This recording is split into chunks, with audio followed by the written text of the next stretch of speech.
दिनों से ये समस्या है। मेरे बेटे की शादी थी, हमने तब से इन लोगों को बोला है कि सफाई कीजिए, लेकिन कोई सुनवाई नहीं है। और जो वार्ड वाली हैं उनको भी हमने फ़ोन किया, लेकिन कोई यहाँ पर नहीं आया है। और इतनी गंदगी थी यहाँ पर, कुछ कहने की हद नहीं। ना ही कोई सुनवाई है ना कुछ है। इसका प्रॉपर हल होना चाहिए कि ताकि सबको दिक्कत ना हो और बच्चे बीमार हो रहे हैं यहाँ पर। हम वार्ड वाली जो रीटा मैडम है उनको फ़ोन किया हमने 4-5 बार, लेकिन यहाँ कोई सुनवाई नहीं है। वो कहने लगे नहीं मैं आऊँगी, मैं अभी करती हूँ, लेकिन कोई भी इधर नहीं आया। और झाड़ू लगा के चले जाते हैं, नाली वगैरह कोई एक दिन करते हैं साफ़, अगले दिन फिर हो जाता है। सीवरेज का पानी है और काफ़ी दिनों से प्रॉब्लम है। हमारे बच्चे जो है रोज़ बीमार हो रहे हैं, हम भी बीमार, बड़ों को भी फर्क पड़ रहा है सेहत में और बीमारियाँ फैल रही हैं इससे। 8 दिन से तो आप भी कर रहे हैं, हम उधर कमेटी में बोल के आए हैं, पर वो बोलते हैं कि हमने अभी सुना नहीं है, हमने कोई रिपोर्ट नहीं, आपकी कंप्लेंट नहीं पड़ी है, तो हमें टाइम ही नहीं है इसका। तो अभी भी जाके आए हैं तो उन्होंने बोला कि हमें पता ही नहीं था इस बारे में, अब हम कुछ करते हैं। तो ये प्रॉपर समाधान कुछ होता नहीं है। बार बार ये सीवरेज का पानी आता है और बार बार हमें कमेटी में जाना पड़ता है। वाले बस थोड़ा सा कभी खोल के चले जाते हैं, तीसरे दिन फिर बंद हो जाता है। गाँव वालों की है, इन्होंने डाला गाँव सीवरेज का सीधा पानी डाला हुआ है इसमें। टैंकों का ये है सीवरेज जैसे। नाली है ना 25 साल पुरानी बनी हुई है, लेकिन तब घर थोड़े थे और कोई इतनी धर्मशाला वगैरह नहीं थी, तो काम ठीक चल रहा था। अब धर्मशालाएँ बन गई, होटल बन गए, तो उसी नाली में ये पानी कहाँ चलेगा। और इन्होंने जो है वो टैंकों का पानी जो है ना वो बीच में डाला हुआ है, तो वो रिवर्स होता है। जब ये ब्लॉक जाती है रिवर्स होकर सारे रास्ते में फैल रहा है, बच्चे बीमार हैं और बीमारी का बड़ा खतरा है इसमें। कमेटी में बार बार जाते हैं, वो साफ़ करते हैं और तीसरे चौथे दिन फिर बंद हो जाता है। तो इसमें अगर इसमें जो नाली छोटी है, क्योंकि इसमें प्रोविज़न कम आदमियों का था, अगर अब बढ़ गए हैं तो ये नाली बड़ी डाल दें उसमें, तो समस्या समाधान हो सकता है बड़ी नाली से। कमेटी में कई बार बात हुई इसके बारे में, लिख के भी दे रहे हैं। मेरे पास कोई 30-35 एप्लीकेशन है चली हुई, पड़ी हुई है मेरे पास, कॉपियाँ पड़ी हैं। हमने प्रदूषण बोर्ड को भी लिखा, सबको लिखा, लेकिन ये नाली नूली का प्रबंध तो इन्होंने जब तक बदलेंगे नहीं ये ऐसा रहेगा। क्योंकि या तो होटल वालों का इनका ये सीवरेज है ये इनका बंद करवाएं, टैंक का बीच में डाला हुआ है इन धर्मशाला ने किया, लेकिन कोई कार्रवाई नहीं होती। जब भी आते हैं नाली 2 बार लगाते हैं, चालू कर जाते हैं, उसके बाद फिर 2 दिन के बाद बंद हो जाती है। ये रोज़ की परेशानी है यहाँ पर, लेकिन हम लोग दुखी हो गए क्या कभी कोई सुनवाई नहीं है। कमेटी वालों को हमने कहा भी इनको अपने कवर भी कर लो लाइनिंग को, लेकिन उन्होंने फिर भी नहीं कवर किया। इसमें हर बार एप्लीकेशन लिख के दी हुई है और वहाँ पे लिखी हुई लिखित रूप में लिखी हुई है। आज फिर हम पर्सनल भी गए हैं, उन्होंने कहा गया तो बिहार को भेजेंगे, लेकिन अभी तक कोई भेजा नहीं। नगर परिषद 11 वार्डों का हर चीज़ के लिए समान ध्यान रखती है, चाहे वो सफाई व्यवस्था हो, चाहे लाइटिंग की व्यवस्था हो, चाहे वो सीवरेज हो, चाहे गलियों की हो। हम बिना भेदभाव किए 11 वार्डों में समान विकास करते हैं, सबके लिए काम करते हैं। फिर भी अगर किसी ने ऐसा कहा है कि वार्ड नंबर 8 में सफाई समस्या और सीवरेज की समस्या बनी हुई है, तो इस पर भी हम जल्दी से विचार करके इसे ठीक करने की कोशिश करेंगे।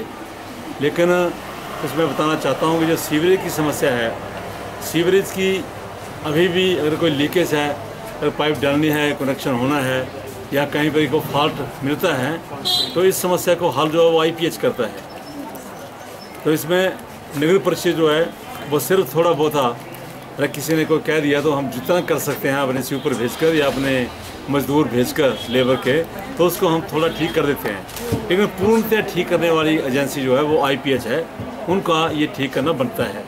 तो हम उनको बार बार कहते हैं कि आप इसको ठीक कीजिए, फिर भी मैं उनको फिर याद दिलाता हूँ।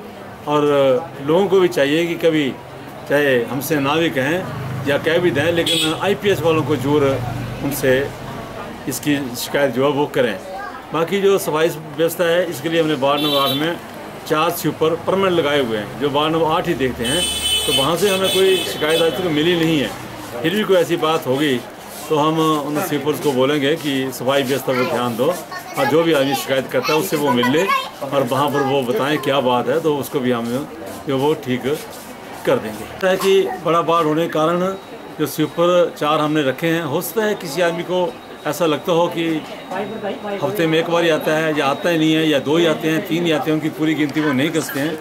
वो इसको हम फिर पूर्णतः देख लेंगे, और वो जिसकी ये शिकायत है वो अगर मुझसे मिले बहुत बढ़िया होगा, तो मैं जो 4 स्वीपर हैं उनको कह दूँगा कि आप वहाँ पर जरूर रोज़ आओ और वहाँ हाज़िरी वहीं लगाओ, जिससे उस आदमी का भी कार्य हो जाएगा, उनको भी तसल्ली हो जाएगी और हमें भी तसल्ली हो जाएगी।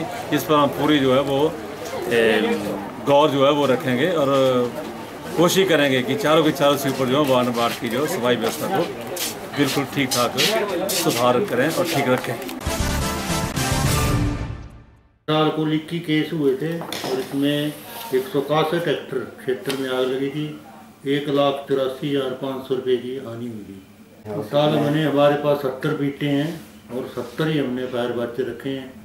इसके अतिरिक्त हमने 5-6 कंट्रोल रूम बनाए हैं, जिसमें एक डिवीज़न लेवल पे और 5 रेंजों पे। भारतीय विद्यार्थी परिषद हमीरपुर इकाई ने जो चेक नेपाल रिलीफ फंड उपायुक्त हमीरपुर के सामने दिया, वो हमीरपुर इकाई ने पूरे बाज़ार, हमीरपुर कॉलेज और कुछ स्थानीय गांवों में जाकर इकट्ठा किया।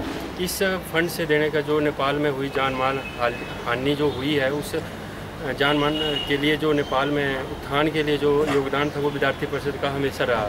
पिछले कुछ वर्ष पहले जो केदारनाथ और जम्मू कश्मीर में त्रासदी हुई थी, उसके लिए भी विद्यार्थी परिषद ने अपना पूरा योगदान दिया था। ये जो रिलीफ फंड था, ये हमारी राष्ट्रीय स्तर पर एक अभियान चलाया हुआ था कि जो नेपाल में त्रासदी हुई है, उसके लिए हम देश भर में और प्रदेश स्तर पर एक फंड इकट्ठा करें, जिससे जो उत्थान नेपाल में चला हुआ है, मैत्री नाम का एक जो रूल वहाँ पे उत्थान के लिए चला हुआ है, उसमें हमारा पूरा योगदान है। और विद्यार्थी परिषद हमेशा इन कामों में आगे रही है। छात्र संगठन विद्यार्थी परिषद एक विश्व में एक ऐसा मात्र छात्र संगठन है जो हमेशा ही सामाजिक उत्थान के लिए आगे रहता है और हमेशा आगे रहता रहेगा। विद्यार्थी परिषद ने लगभग 8,000 रुपये का ड्राफ्ट जो है डीसी साहब के पास दिया है। अखिल भारतीय विद्यार्थी परिषद जो है वो उसका लक्ष्य चुनाव लड़ना ही नहीं है। अखिल भारतीय विद्यार्थी परिषद सामाजिक कार्यों में भी अपना पूरा योगदान देती है और अखिल भारतीय विद्यार्थी परिषद ऐसे ही आगे जो समाज के लिए काम होंगे उन्हें करेगी। हमीरपुर शहर में जो रॉन्ग पार्किंग की शिकायतें मिल रही थी कि कुछ स्थानीय दुकानदार वो लोग अपने वाहनों को सुबह के सामने खड़े रखते हैं, परिणाम स्वरूप सड़क में जाम हो जाता है, जिस कारण इन वाहनों को हटाया गया और चलान किए गए। लगभग 70 के करीब चलान किए गए। हाँ, कुछ कर रहे हैं, कुछ नहीं कर रहे हैं, उनके चलान हो रहे हैं और पूरी कोशिश की जा रही है पुलिस द्वारा अच्छी व्यवस्था मुहैया प्रदान की जाए हमीरपुर शहर को। मैं हमीरपुर की जनता से जो अपील करता हूँ कि वो अपना सहयोग करें प्लीज़ और अपने वाहनों को पार्किंग स्थल पर ही पार्क करें।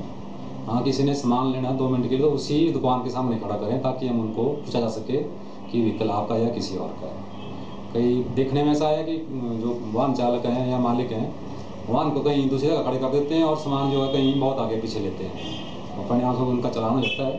तो प्लीज़ ऐसा ना करें, वाहनों को जो पार्किंग स्थल पर खड़ा करें या थोड़ा सामान लेना है तो उसी दुकान के पास खड़ा करें ताकि हम उनको वाहन के मालिक को